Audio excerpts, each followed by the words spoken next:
भारत ने जितना मारा है असल में उससे कम ही बताया है, और उसकी वजह दो हैं। एक तो हमारा चरित्र ऐसा नहीं है कि हम इस तरह की बातों को बड़ा बढ़ चढ़ कर बताएं। हमारी भुजाओं की ताकत अपने आप में इस बयान का इसको जोर जोर से बताती है कि हमने किया क्या है। एक तरफ तो उनके न्यूक्लियर लीक हो गए हैं, आपने देखा वहां पर इमरजेंसी डिक्लेयर हो चुकी है, बहुत ज़्यादा एरिया उनको खाली करना पड़ रहा है। और सुना है कि उनके जो अगले बच्चे निकलेंगे वो कुछ इस तरह के निकलेंगे। दुनिया के बड़े जबरदस्त एक्सपर्ट हैं मिडिल ईस्ट और साउथ एशियन एयर वॉर्स पे। वो कहते हैं कि एक साइड न्यूक्लियर बॉम्ब के स्टोरेज फैसिलिटीज पे हमला करता है और दूसरा न्यूक्लियर पावर, उसके पास इतनी कैपेसिटी नहीं है कि उस हमले का जवाब दे। This is why I call it a clear-cut victory. The moment the Indian Air Force started striking nuclear weapon storage facilities in Pakistan, it was absolutely clear that Pakistan is largely unable to defend itself from Indian strike. गोदा में एक location है कराना hills, वहां पे पाकिस्तान की बहुत शुरू से शायद लेट 70s या 80s से वहां पे एक फैसिलिटी है जहां पे न्यूक्लियर एसेट्स हैं पाकिस्तान के लिए। पाकिस्तान को जितने भी फाइटर जेट्स के हमारे हार्ड पॉइंट्स थे, जितने भी जेट्स थे और जितने भी हार्ड पॉइंट्स थे, मुझे लगता है इन्होंने जो करना था एक्सपेरिमेंट सारा का सारा पाकिस्तान पे करा है, सारा का सारा, कुछ कसर नहीं छोड़ी कि ये वाला नहीं चला तो ये वाला नहीं चला। यहाँ पे कोई न्यूक्लियर मतलब चीजें पड़ी थी, कोई डिवाइसेस उससे रिलेटेड थे, और भारत ने वहां पे हमला कर दिया जिसकी वजह से न्यूक्लियर प्रोलिफरेशन का खतरा हो गया। न्यूक्लियर एसेट्स पे आपने अटैक करा तो उसका फॉल आउट बहुत ज्यादा खतरनाक हो जाता है आम सिविल पॉपुलेशन के लिए। It's too dangerous. लोगों की जान चली जाती है, पूरा का पूरा इलाका बर्बाद हो जाता है, वेस्टलैंड हो जाता है पुश्तों दर पुश्तों के लिए। So it's a very very dangerous thing. तो दोस्तों, पाकिस्तान में रेडिएशन लीक को लेकर के बहुत ही बड़ी खबर निकल करके सामने आ रही है और कहा जा रहा है पाकिस्तान में एक जगह नहीं 2 जगह रेडिएशन लीक हुआ है। वीडियो को पूरा लास्ट तक देखना दोस्तों, फिर मिलेंगे वीडियो को लास्ट में, फिर बात करेंगे वीडियो के बारे में कि आखिरकार पाकिस्तानी लोग और पाक में क्या हो। एक तरफ तो उनके न्यूक्लियर लीक हो गए हैं, आपने देखा वहां पर इमरजेंसी डिक्लेयर हो चुकी है, बहुत ज़्यादा एरिया उनको खाली करना पड़ रहा है। और सुना है कि उनके जो अगले बच्चे निकलेंगे वो कुछ इस तरह के निकलेंगे, और लेकिन मुंह से उनके वही निकलेगा कि हम गज़वे हिंद करेंगे। ओ भाई, अपने आप को सीधा तो कर लो पहले, सीधा ये चलने के भी लायक नहीं है। और जो ये लीक है इतनी ज़्यादा तेज़ है कि इनसे कंट्रोल नहीं हो रही, और ऊपर से भारत ने जो इनकी इज्जत का फलूदा निकाला है मोदी जी ने, वो आपके सामने है। इनके जितने दावे थे कि हमने S-400 डिस्ट्रॉय कर दिया, ये कर दिया, वो कर दिया, सारे मोदी जी ने कल उधमपुर पे जाकर सारे खारिज कर दिए। ऊपर हैं दुनिया के बड़े जबरदस्त कॉम्बैट एविएशन हिस्टोरियन हैं, एक्सपर्ट हैं मिडिल ईस्ट और साउथ एशियन एयर वॉर्स पे। वो कहते हैं कि एक साइड न्यूक्लियर बॉम्ब के स्टोरेज फैसिलिटीज पे हमला करता है और दूसरा न्यूक्लियर पावर जिसके ऊपर हमला हुआ है उसके पास काबिलियत नहीं है, कि उसके पास इतनी कैपेसिटी नहीं है कि उस हमले का जवाब दे। तो फिर मेरी किताबों में क्लियर कट विक्ट्री किसकी है ये बताना ज्यादा मुश्किल नहीं। बाकी अजीज दोस्तों, टेररिज्म की जहां तक बात है तो ये कोई बहुत मतलब रॉकेट साइंस नहीं है। दुनिया को पता है कि टेररिस्ट कौन प्रोड्यूस करता है, कौन उनको प्रोटेक्ट करता है और कौन उनको ऑपरेट करवाता है।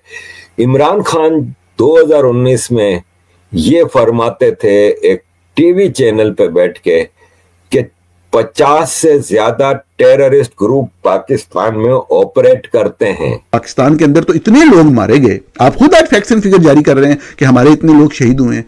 आम सिविलियंस के अंदर इतने लोग शहीद, भारत के अंदर भी बता देते कितने हुए। आपका नुकसान भारत ने बताया, वो सारे फैक्ट्स फिगर मौजूद हैं, ऑन ग्राउंड पाकिस्तान के अंदर मौजूद लोग वेरीफाई करते हैं। आप भी बता दें कौन सा नुकसान, कौन सी भारत की ऐसी तनसीबात है जो आपने तबाह किया, जो आप कह रहे हैं अपने सहाफियों के जरिए आपने चलाया अल्लाह रसूल का नाम लेकर कि ब्रह्मोस मिसाइल की जो जखीरा है वो तबाह हो गया। आपको ये पता है कि अगर जखीरा तबाह होता कितनी तबाही आनी थी वहां पे। मतलब आपने एक अटैक किया, उसको रिपोर्ट किया गया, जो फैक्ट था वो रिपोर्ट किया गया, हाँ भी किया, बम गिरे हैं उधर, धमाका हुआ है, नजर आ रहा है, वो चीज रिपोर्ट कर दी गई। लेकिन क्या कोई नुकसान पहुंचाया जिस तरीके से आपके स्ट्रेटेजिकल एसेट्स को नुकसान पहुंचाया गया? तो ये सवाल उठाना कैसे जुर्म हो गया? एक शख्स कह रहा है आपके ऊपर हमला हुआ, आपको भारत को जवाब देना चाहिए, वो गद्दार हो गया। यानी कि जो सरकार का जो ताकतवर जर्नेलों का जो बयानियां खरीद ले वो मुहब्बे वतन है, और जो वो ना खरीदे वो मतलब है कि वो गद्दार है। कमाल हो गया। सवाल क्यों नहीं उठाया जा सकता? सवाल बिल्कुल उठाया जाएगा, उठाया जाना चाहिए और हर किसी को उठाना चाहिए।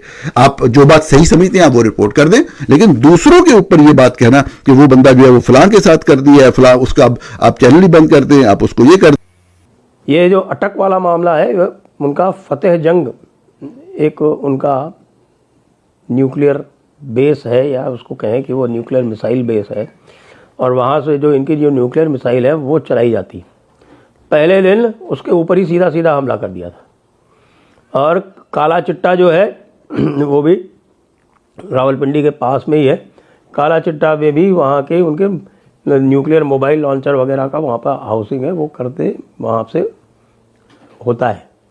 काहूटा क्या है? काहूटा वहाँ है जहाँ पे वेपन्स फैब्रिकेट होते हैं। तो पहले दिन ही ये ड्रोन स्ट्राइक्स हो गई थी।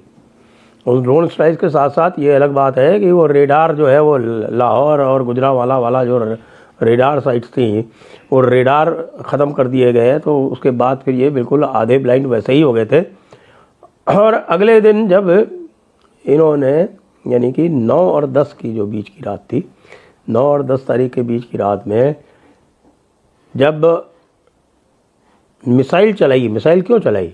इन्होंने फतेह 1 और 2 मिसाइल्स इसलिए चलाई क्योंकि इनको लग रहा था कि साहब कि यहाँ तो हमारे न्यूक्लियर वेपन्स के जो गढ़ हैं, जो हमारे जो इंस्टॉलेशंस जो हैं, मेन इंस्टॉलेशंस हैं, उनके ऊपर हमले हो रहे हैं। तो उन्होंने मिसाइल चलाई और वो मिसाइल इंटरसेप्ट हो गई, वही वाली मिसाइल जो सिरसा के ऊपर इंटरसेप्ट हुई।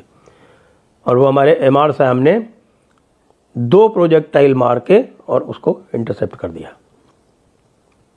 MR साहब की 2 प्रोजेक्टाइल से मार के नष्ट करने की क्षमता जो है वो 99% 99% बताई जाती है।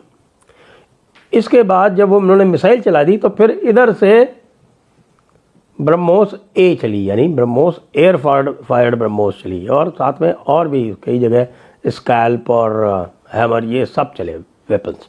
कश्मीर दोस्तों, आप लोग जानते हैं पाकिस्तान के अंदर जो रेडिएशन लीक हुआ है उसको लेकर के आए दिन कोई ना कोई खबर मिलती रहती है, और कहीं कहा जाता है कि भारत ने वहां पर हमला किया है जिसके बाद पाकिस्तान में रेडिएशन लीक हुआ है, और कई और सारी बातें निकल करके सामने आती हैं। और अब तो ये भी खबरें निकल करके आने लगी हैं कि उस रेडिएशन लीक का खतरा पाकिस्तानी जनता पे होने लगा है और वहाँ पर लोगों को असर इसका होने लगा है। और आप लोग जानते हैं दोस्तों, अगर परमाणु जो ऊर्जा है, अगर उसकी जो गैसें होती हैं वो जब बाहर निकलती हैं तो वह किसी की भी जानलेवा किसी के लिए भी हो सकती हैं। इसी कारण से दोस्तों अब कहा जा रहा है पाकिस्तान में बहुत ही बड़ा खतरा उमड़ने वाला है, जिसके लेकर के पाकिस्तानी मीडिया और दुनिया भर की जो मीडिया है वो इस पे बातें कर रही है। और अब इसमें ये तो नहीं कहा जा सकता अभी कि भारत ने वहाँ पर जो मिसाइल दागी उसकी वजह से उनका रेडिएशन लीक हुआ है या फिर उनकी कोई लापरवाही है जिसकी वजह से रेडिएशन लीक हुआ। ये तो आने वाले समय में ही मालूम पड़ेगा। बाकी आप लोगों को वीडियो कैसी लगी, आप लोग अपनी राय कमेंट्स में जरूर देना।